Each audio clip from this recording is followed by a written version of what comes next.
want to focus in on some of the details that we mentioned earlier. I want to get more specific about them. So let's talk about them. The chain itself is super highly accurate. There are thousands of computers, not just a few. Each computer is called really a very specific way about recording the information. It has all this. We call them nodes in the process. All those nodes that are out there, they have these transactions and they record them by the thousands. It removes the human involvement of the verification process. You don't have somebody transposing numbers. You don't have somebody getting permission from somebody. Can I process this right now? Because boom, it happens just like that. The cost reductions, it depends what report that you read, but no matter what, the minimum you're going to save on the cost reductions, because there's a lot of humans not included, those third parties are not needed anymore. You don't need a notary. You don't need a CPA. You don't need to have an accountant handling this. You don't need to have a lawyer reviewing it. You don't need a banker trying to collect a fee off of it because they happen to pick up a piece of paper. It's all done electronically. You're reducing your costs a minimum of 20%, and some estimates put it as high as 34%, up to 37% I've even seen. It eliminates that third party, saves an awful lot. The decentralization process means it's across the planet, because literally these computers, these nodes that we call them, they're across the planet verifying what happens, and all of a sudden there's no secret place for some thief to break in at night and go grab it, the core of the computer, or hack it, because it's sitting out there and available for everybody to look at. You don't necessarily know the names of the people that are involved, but you do know what accounts they are, and you know the transaction is completed. Every new block is added, every computer updates it, and it's 24/7, 365 days a year. You don't need to write a check on Friday afternoon and then it arrives at the bank on Monday morning. And then the banker, somebody decides to, they'll saunter over, pick up your check. After lunch, they'll process it. It shows up in the bank account on Tuesday, gets processed on Tuesday, and then it's posted on a Wednesday. You don't have that with cryptocurrency. It's a matter of you process it and a few minutes later, boom, it's happened just like that. It's talking now, instead of you deal with your next door neighbor, how fast it goes. This is a matter of if your neighbor is here in the United States and your neighbor is in India, the transaction takes the same amount of time. You have, here's a transaction, it's recorded in the blockchain, and minutes later, all of a sudden the transfer takes place across the entire planet. You talk about reducing speed for international business. It's huge, it's enormous, it is efficient. It happens 24/7, 365 days a year. It is really the speed of the world today. Private transactions, sometimes you can operate in public databases. Anybody with any kind of internet connection can see what's going on. They can see the transactions. Once it's recorded, the authenticity is verified in blockchain, and boom, it happens. They all rush to validate it, and it's out there. It's transparent. The whole thing is open source software. You have all these things going for you in the aspect of really the blockchain itself. Banking for the unbanked. Well, it's true. We make the assumption in the United States that everybody has an account, and 95% of us do in this country. Worldwide, though, just over 80%, 18% of the world doesn't have a banking account. You don't need a bank account with cryptocurrency.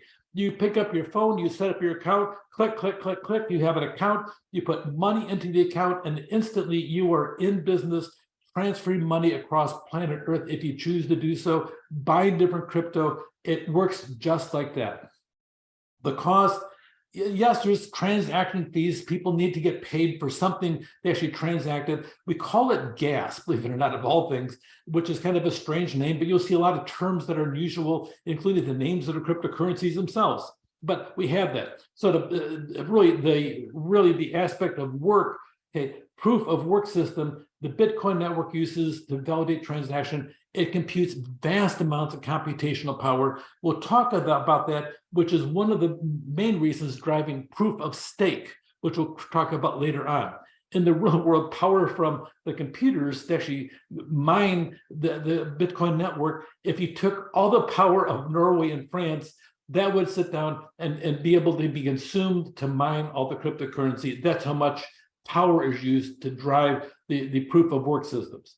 One of the problems also is the speed and data inefficiency. It's slower than a lot of units because it's new and because it is so thorough and it handles so much. Your proof of work system takes about 10 minutes to add a new block to the blockchain.